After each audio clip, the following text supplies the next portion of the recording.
Have you ever heard the old adage that you can't plant brassicas and grains in the same food plot? Whoever told you that might not have done it correctly. We have a way, we figured it out, the ratios are great. Check it out in this video here. Like and subscribe for more content like this. You know how some guys would like to plant brassicas a lot earlier than other things. You touch on how this works with this mix. I mean, the proof's in the pudding, right? This isn't like we just made this up. We've got guys like Brad Thomas and myself all over the country who are using these mixes and have been for a long time. Phil Lincoln.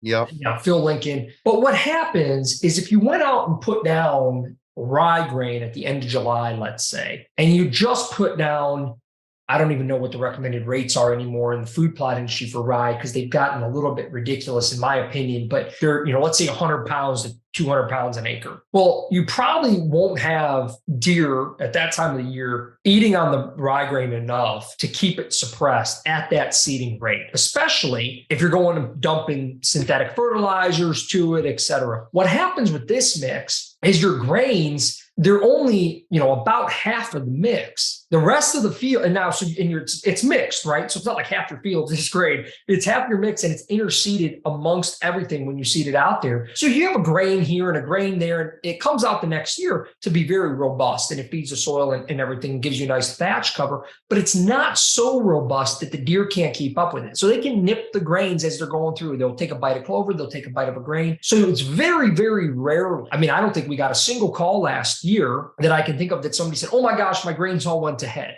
That just doesn't happen. You're not putting a monoculture of grains out there that would simply create that situation. You're putting out a good mixture of grains and brassicas and buckwheat and things. So the deer will go through and kind of pick at everything. And where some people can actually see this is putting in an exclusion fence. What will happen, I think in my one picture I posted before, inside the exclusion fence, the grains have a head on them. Outside the exclusion fence, everything's like 6 to 8 inches tall. Yeah, mowed down. That's another good reason for exclusion fence because you can see that. But hopefully that makes sense, right? I mean, it's the percentages of each variety that are in this mix that allow them to be synergistic and that allow you to get giant brassicas while not having over mature grains. Some of the pictures I had last year, Al, I mean, those bulbs on those turnips were huge. And the forage on top was even bigger. To say that you can't plant these together, which is, we've heard that, simply isn't true. I'd like to add though, is I do think you also have a little bit of, the brassicas, I don't want to say competing, but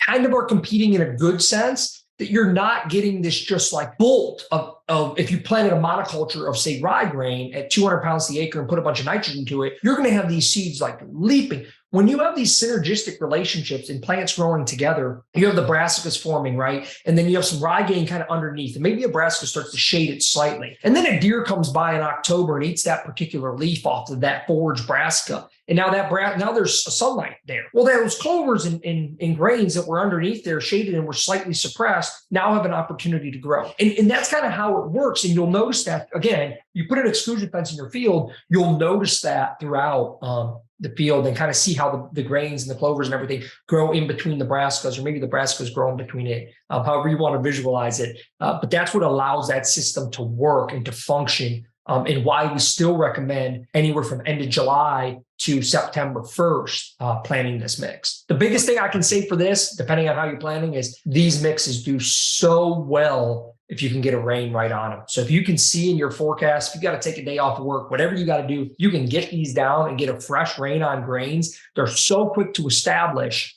A lot of the plants in this mix, your brassicas are small enough that they kind of find their way to the soil regardless, but your grains are so fast to establish, same with buckwheat and such, that if you can get a rain right after planting, you're going to heavily reduce your predation on that particular plant species.